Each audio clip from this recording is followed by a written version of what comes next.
Welcome back, fellow explorers, to Project Rotolis.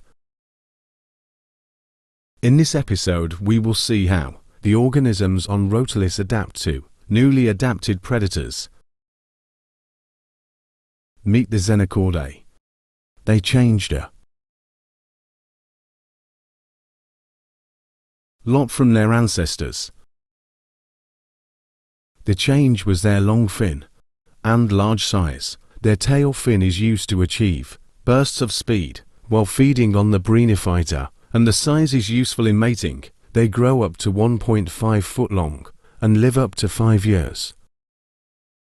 One clade may evolve to scoop the Bounswicoma. They use the two tentacles to grab their prey on the seabed. The feeding arms, once for preying, are now scoopers, which is an arm or part of an organisms for scooping prey. The fins are now two dorsal fins. They have teeth at the scooper's appendage for food into a paste and pass into the mouth. They may evolve brown camouflage to blend in the seabed. With those adaptations, those Xenochordae will become the apex predator of the seabed.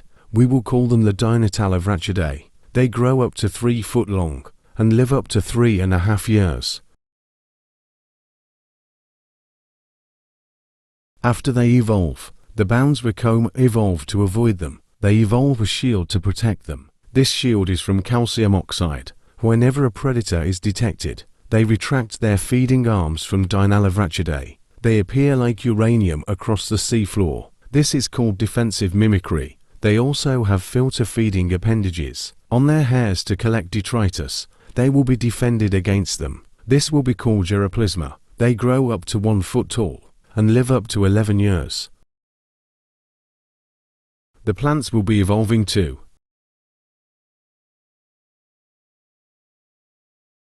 One clade of Islolophico, evolving to grow on the seabed. These plants will have a stem too, higher up in the water column, and be closer to the ocean surface.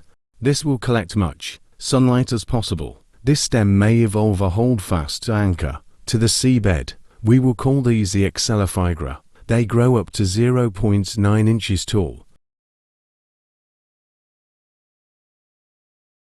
As they grow, they will compete for sunlight. One branch of Excelophygra evolves to grow taller. The ancestral circular leaves evolves into which we call bubble bulbs, and a hollow cavity inside of their stem. They grow into something we call trees. We will call these the Bubblyphygra. They will grow up to 5 meters tall.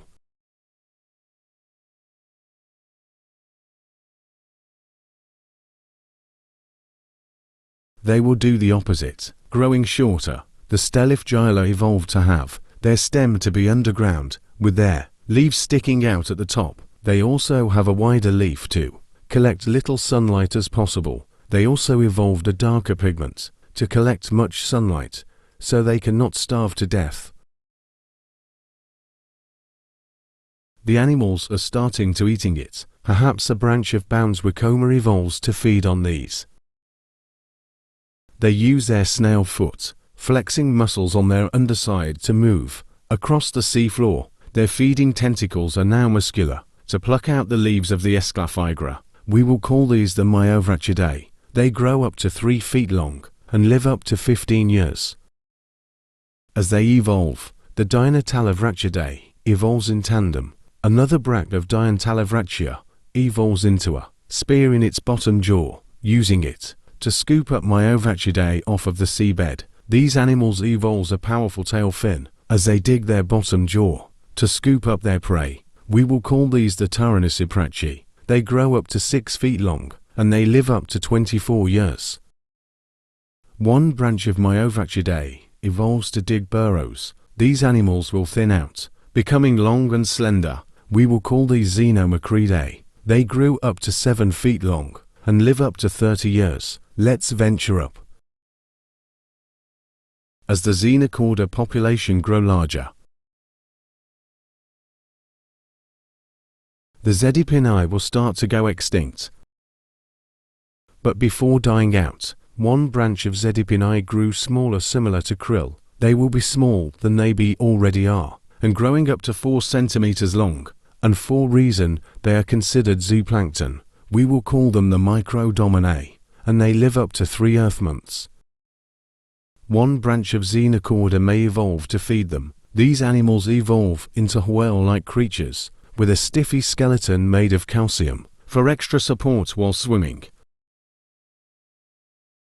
They have millions of small teeth to filter out the microdominae and pass into the mouth. They will be the largest animals on the oceans on the planet.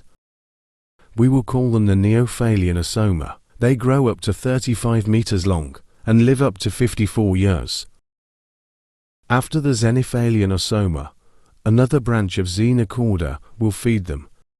The Dochiosoma are the top predators of Rotolis' early oceans. They have sharp duropagus teeth to force prey. They can also crush the shell-like organisms. The fins become a dorsal fin for extreme speed. The other one evolved into a ventral fin, used for stabilization.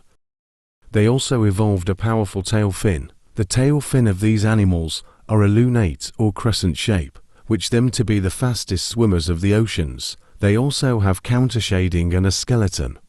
They grow up to 15 meters long and live up to 37 years.